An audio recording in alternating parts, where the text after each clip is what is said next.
There's a story out there that Curt Cignetti almost turned down the Indiana job in favor of staying at JMU. The story is that he's going to bed with his wife. They're laying in bed. And he tells his wife, I got to tell you, I've come to a decision. I'm staying at JMU. And then something happened to change his mind. We'll talk about that. It's a pretty good story. We're going to talk about different things that are going on with Indiana University football right now. D'Angelo Pons has declared that he's going to the draft, and so he's going to participate in the Senior Bowl. That begins a week from today, workouts for the Senior Bowl. So D'Angelo Pons going to go down to Alabama, and he's going to take part in that and get himself ready to participate in the NFL draft. I would assume he's going to get an invite to the Combine and be a guy taken in the draft despite the fact that he's 5'9". Some coaches, they don't mind short, really fast, good cover corners who are 5'9". So D'Angelo Pons, I'm sure, is going to have his suitors at some point in late April and have his dream come true when his name is announced as a draftee to the NFL. We will talk about Curt Cignetti being from the Nick Saban coaching tree. However, Nick Saban is a part of a tree that Curt Cignetti is also a much closer part of. We'll talk about that. Maybe this is why Nick Saban always picks against Indiana. I don't know what kind of ridiculousness Nick Saban, what kind of frustration he harbors toward the Cignetti family, but maybe this explains it. Is Mooney Ward retiring, or when will he? We'll find out when he decides, I guess. We don't know when that is. We thought we knew that Andrew Luck wanted to play, and then he retired 15 days before the regular season opener. So, you know what? Like, there are deadlines for the NFL in a variety of different ways for a variety of different things. Players deciding I'm wheels up and done with this, that ain't one of them. We're going to talk about the Indianapolis Colts. 3 players from the Indianapolis Colts were named as among the top 100 most valuable in the NFL. Can you guess who the 3 are? And guess them in order. That would be a little bit difficult. IU basketball, although you could probably guess the 3. IU basketball at Rutgers tomorrow night, 6 o'clock. That's a good thing. It's early. Put us out of our misery. Or maybe it's a great way to start the night and the weekend. We're going to find out tomorrow. Pacers at OKC tomorrow night. Is it worth it for the Pacers to make any effort whatsoever to win games? I think this is a question that, other than with Pascal Siakam, I think these guys are asking themselves that question. Roll it back, IU. Cignetti, dude just wins. Thank God for his talents. Yes, absolutely, 100%. And thank God for Inside Indiana Sports Now for Thursday, January 22nd, 2026. Brought to you by the great people at Today's Dentistry. Dr. Mike O'Neill, the only dentist I've gone to see the last 33 years, and I'm never going to go see another one. So you can do that too, but you got to have it in. I'm your in. You make the call, ask for Julie, and tell her that Kent told you to call. And she's going to find you an appointment, all right? You got a hole in your mouth. Julie's got a hole in the Today's Dentistry schedule. Don't you worry about that. Again, 317-849-2933. Become a member today. Support the channel. Become a member. We don't send you a bunch of stuff, all right? You're not going to get a bunch of emails.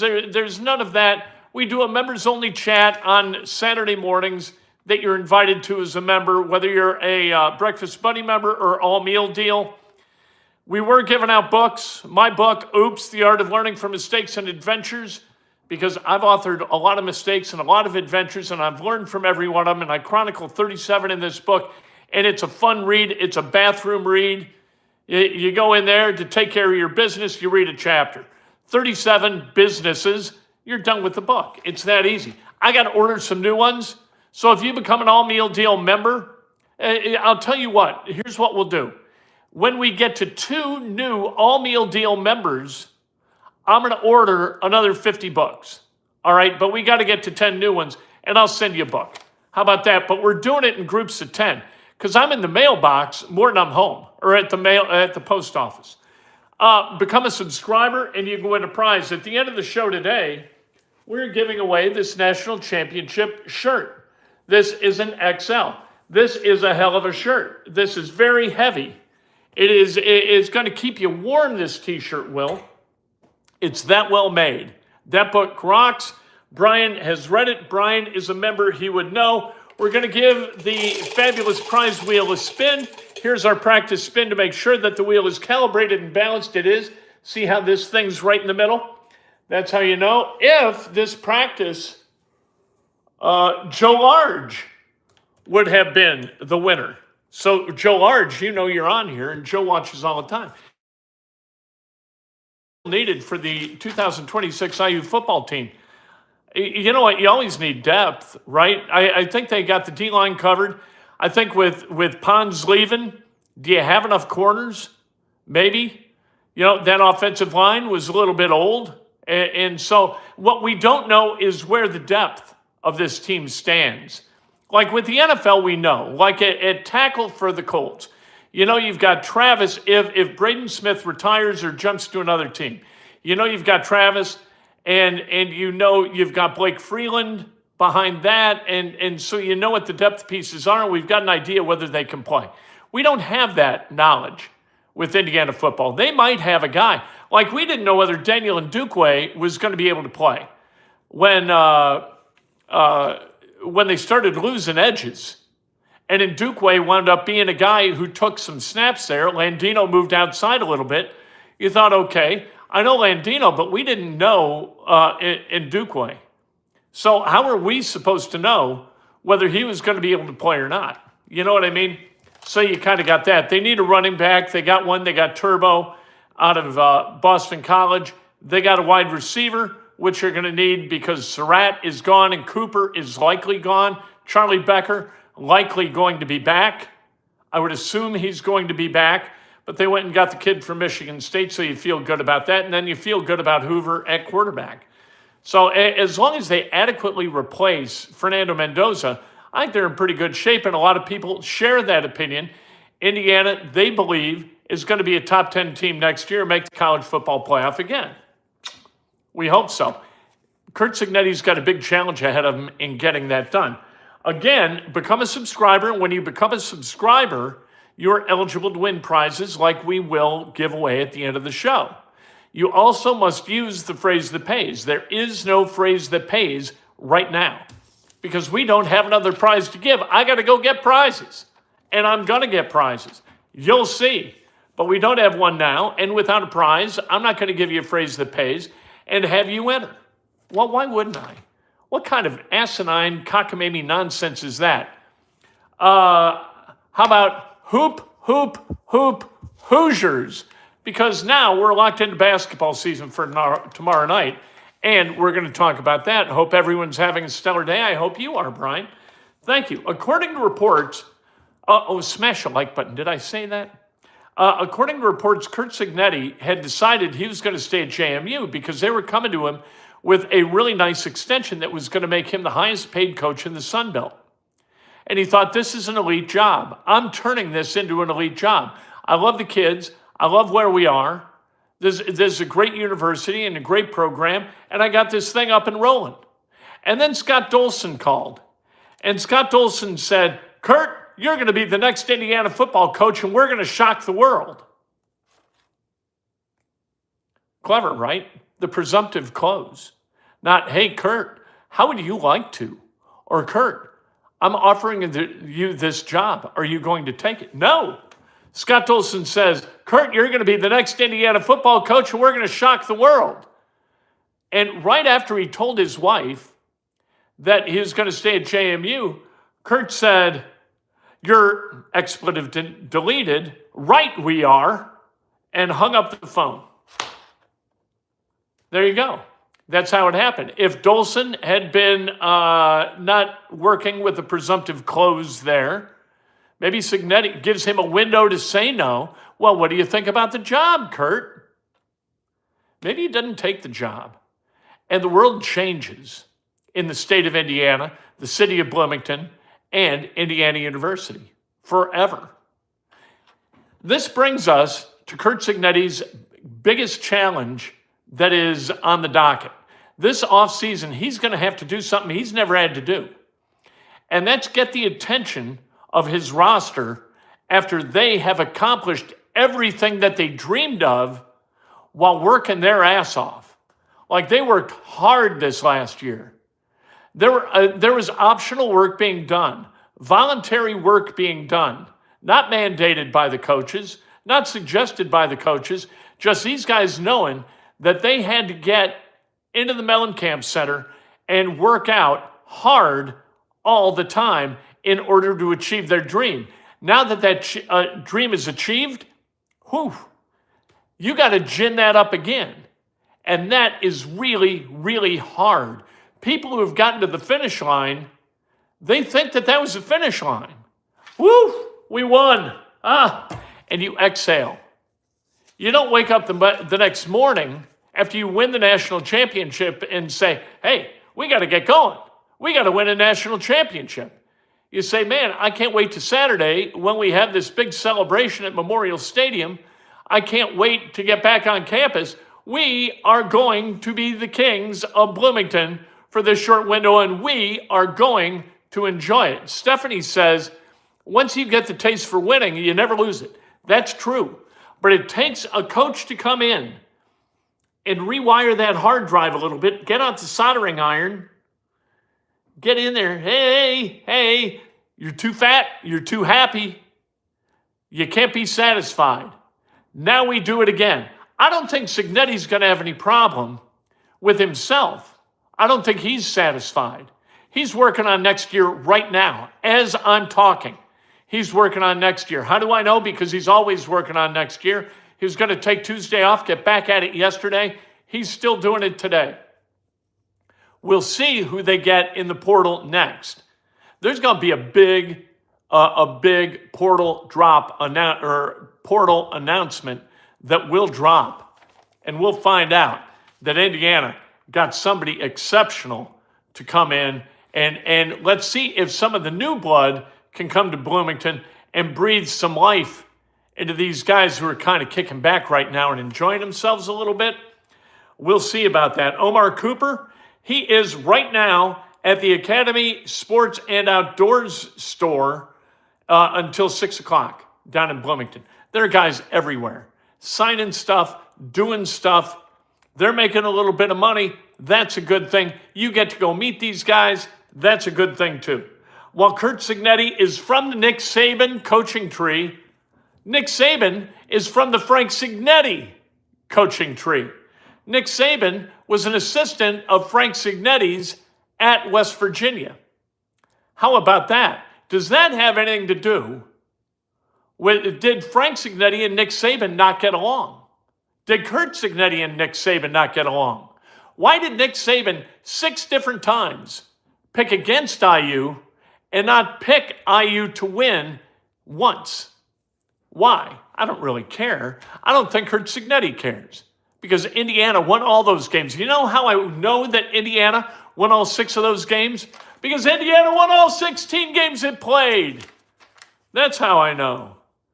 The portal's open for IU players to leave or Miami players to leave for the next 2 days, from the 20th to the 24th. No one else can leave. Portal is closed. That doesn't mean that teams can't sign people in the portal. Portal hasn't been picked over in its entirety yet. Are we so enraptured with football that basketball gets a pass? That's an interesting question. We are going to discuss that in just a moment. Biggest challenge, that emotional reset, man. Getting those guys ready to play again, getting those guys ginned up to go after another national championship, another Big Ten championship, another 4-bagger, 4 postseason games won. That's one more than Indiana won in the entire history of the program. They had won 3 bowl games ever. The 1979 Holiday Bowl, the 1989 Liberty Bowl, and the 1991 Copper Bowl. I think that was it. It was those 3. The Holiday, Liberty, Copper. That was all. They won 4 this year. 2 of them bowls, 4 postseason games, and that included the Big Ten championship game. Let's talk about the Indianapolis Colts for a minute. What kind of manpower do they have going for them right now as they look ahead to 2026?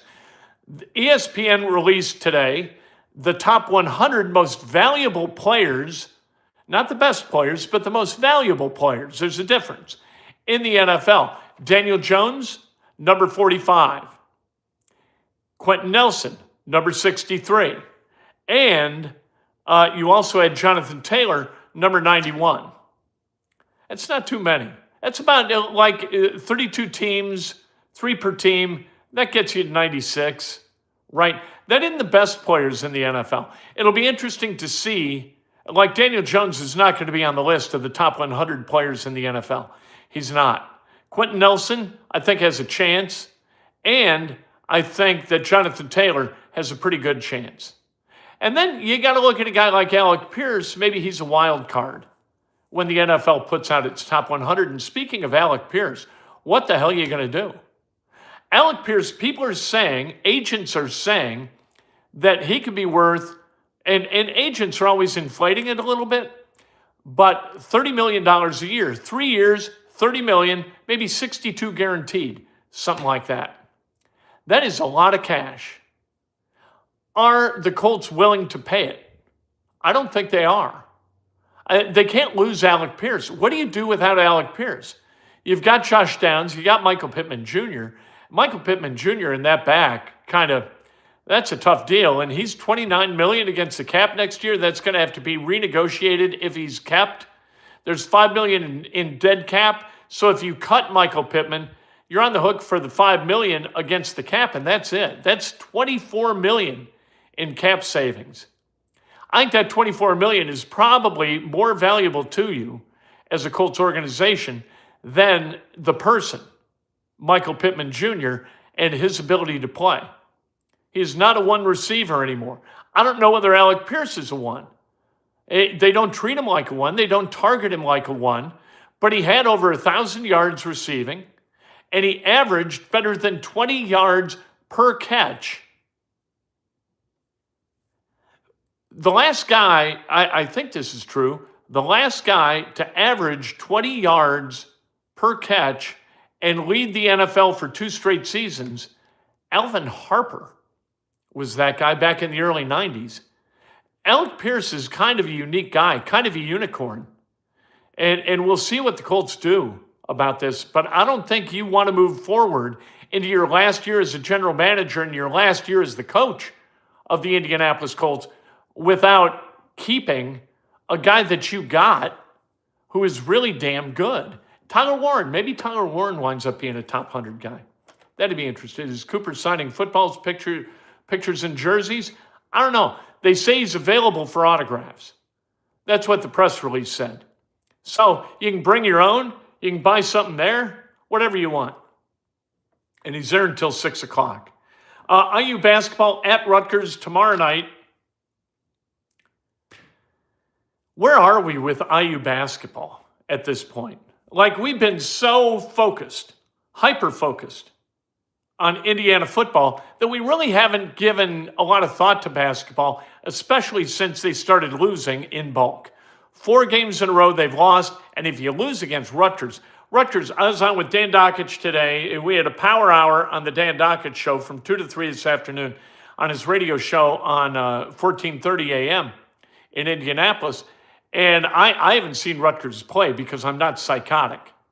You know, I asked him, I said, what do you think of Rutgers? Are they any good? He said, no, they're terrible. So you got to beat them, right?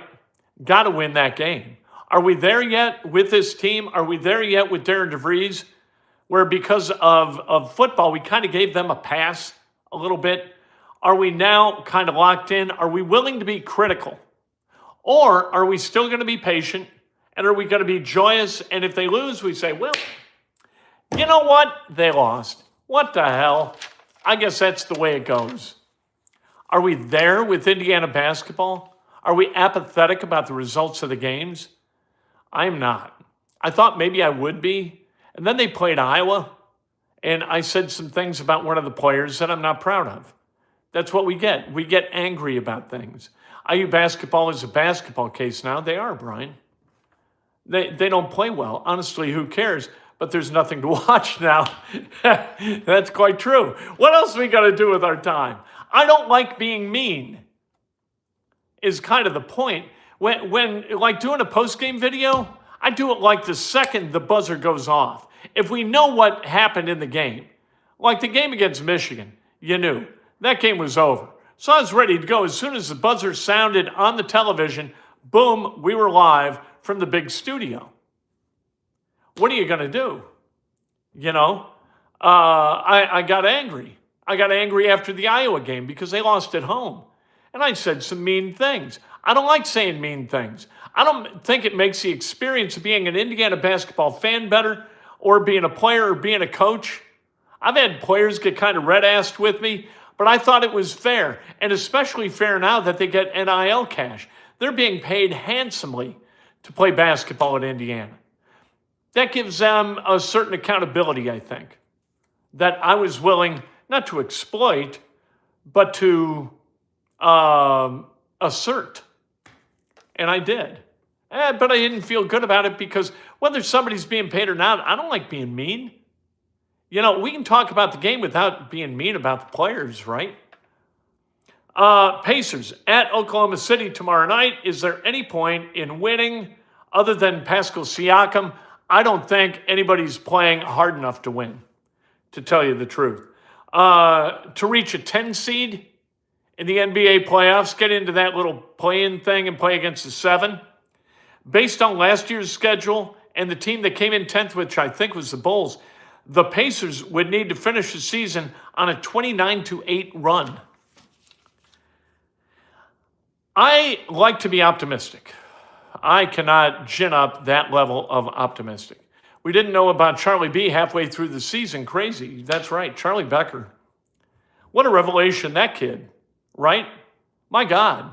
You know, sometimes when you're a parent, you think, this coach doesn't get my kid.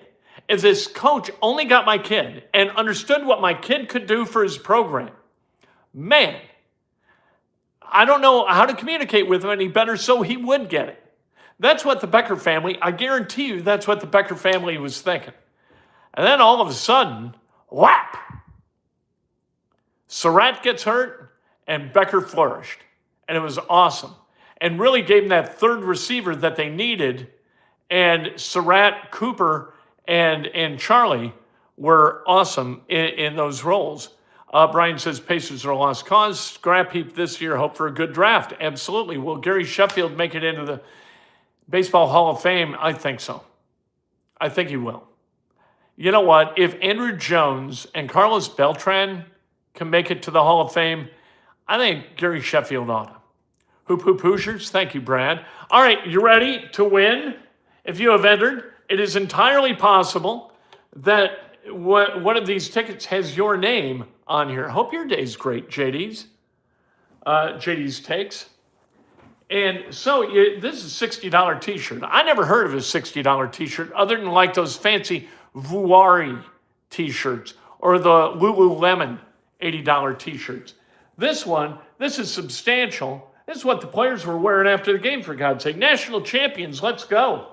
Let's give this away. Let's give the fabulous prize wheel a mighty spin and see where the wheel stops. We never know where it's going to stop. The wheel is perfectly balanced and is climate. Oh, look at that.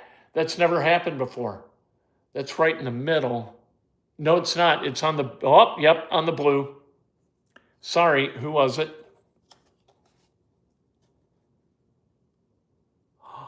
Paul Mendoza. I'm sorry, Paul. I hate that for you. So close. But it didn't click over. It's got to click over. So who wins? LAOMEI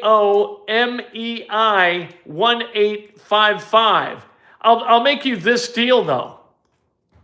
I'll make you this deal, Mr. Mendoza. I don't know whether you're related to the Mendozas or not. Alberto and Fernando, Alberto on his way to Georgia Tech. But if LAOMEI1855 does not get to me on Twitter, here's what you got to do. You have got to send me your name and address on X. All right? You got to DM that to me, and I will send it. If we do not get, if LAOMEI1855 does not send me his name and address by this time tomorrow, Paul Mendoza, if you send me, I'm thinking about changing this up. And I am going to change this up. I'm going to forget everything that I just said. These two, Paul Mendoza 7125 and LAOMEI Lao My or me 1855. Whoever on X sends me their name and address first, and these are time stamped, so there's no way around it. I will know who sent it first. You get the shirt and I'll send it to you. All right? That's what we will do. Because that was like a tie. It had not clicked. It got stuck in the middle like that. And then when I jiggled it, it flipped over to blue. So this is a contest between LAOMEI 1855 and Paul Mendoza 7125. Whoever gets to me first, DMing on X. That's the one portal. All right? You can't DM me on Facebook, can't DM me on IG, none of that crap, and say, well, that counts. No, it's got to be on X. Gets the shirt. Whoever gets to me first. There you go. Tomorrow, Breakfast with Kent, bright and early at 7. Can't wait for that. And then we will have an afternoon inside Indiana Sports Now. Then a post game after Indiana hopefully disembowels Steve Peichel's Rutgers Scarlet Knights. Let's go.